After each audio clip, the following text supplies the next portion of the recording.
Now, for those of you who have decided to stick around for part two, there's a couple more things I wanted to talk about that are kind of more generally related to criticism as a whole.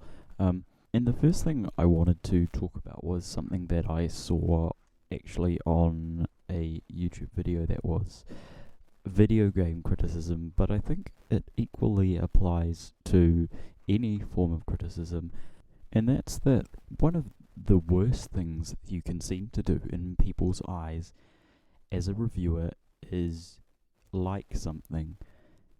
Because oftentimes when you see someone reviewing something and they say they didn't like it or it was bad, then people will just kind of get mad and say that they're a hater or that they just don't get it or whatever. But when you start to like something, you bring out a whole new sort of hatred that I think is really interesting, and that's just for having a positive opinion about something.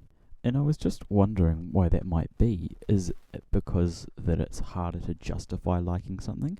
But it does seem that liking something is more sort of a gut feeling. It's not just, it's technically brilliant. You can also like things that are not amazing or groundbreaking or good in a way that is quantifiable. But often when you say something is bad, you do have a lot of reasons for not liking it, and you can often draw examples. And so people, even though they don't agree with you, can often just settle down and be like, well, that's his opinion, he doesn't like it, and he's given these reasons. But when it comes down to actually liking something, people can say that you have bad taste, and I think that's probably the biggest insult that is thrown about when somebody gives a positive opinion. And I do believe that the reason for this kind of knee-jerk reaction is just simply because a negative review often draws on things that are there for other people to hear and see. It's not always just a case of not liking it on your gut, because it's not often that people will be saying something is bad just to tear it down. Although conversely, liking something is often seen as being a fanboy. So I guess what you should kind of take from that is that when you hear somebody say that they liked something and your gut reaction is kind of to think that they're wrong and they're stupid, then maybe you could kind of think about why you might disagree with them. Because like I say, a lot of the time it is easier to take a negative criticism of something that you like on board, because often people do give concrete reasons. So I guess what I'm trying to say is that it's important to promote a little bit more of a positive, rational dialogue about why people like and dislike things, because I think that a huge amount of the comment sections on things are very polarizing. They're either you're wrong or you're right, but there's more to it than that. And I'm not trying to say that I want to change the whole outlook of people that do comment on these types of things. I mean, that's just not really possible, but I think that it's important to take into account that there is more to something than just being a hater or a fanboy. And kind of following on from that, I wanted to talk about how there's often kind of an expectation of reviewers that reviewers will give reviews that are objective, and I just don't think that it's possible at all to ever have an objective review, as it is impossible to have an objective comment section.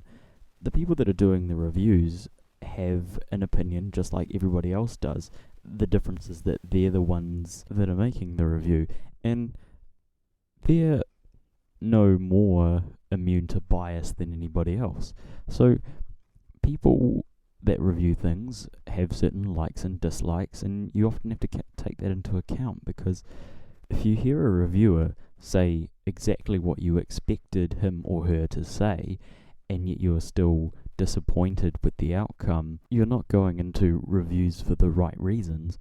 It's because you want to hear what someone thinks coming from a certain perspective, a certain background, a certain history of likes and dislikes. And so no reviewer is ever going to be objective, and that's the big thing when you're talking about art forms like music or movies.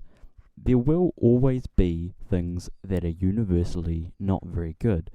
But when you talk about things that are good, then there is no objective good, I don't believe. There's only a set of criteria set by the people who interpret these art forms, and they decide whether it is good for them by matching it up to their own criteria. And the thing that's great about human beings is that we don't all have the same set of criteria, so we're all sort of judging to slightly different sets of things.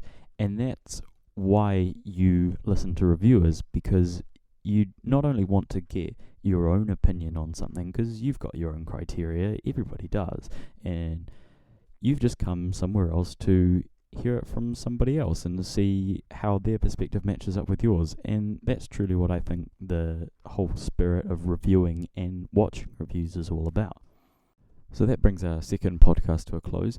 I hope you enjoyed listening to it this time, and don't forget to keep your suggestions coming through, because even though I'm probably going to be a little bit more short on time in the coming weeks, I'll still try and put something out every so often, whether that's just a podcast or a written review. I'll just see what kind of suits the best, but there will be less. But as long as you keep ideas coming through, then I'll be able to put something out the moment I have time, because I really do enjoy this, and so I'd like to be able to fill some spare moments with something that I enjoy. So thanks for listening again, and see you next time.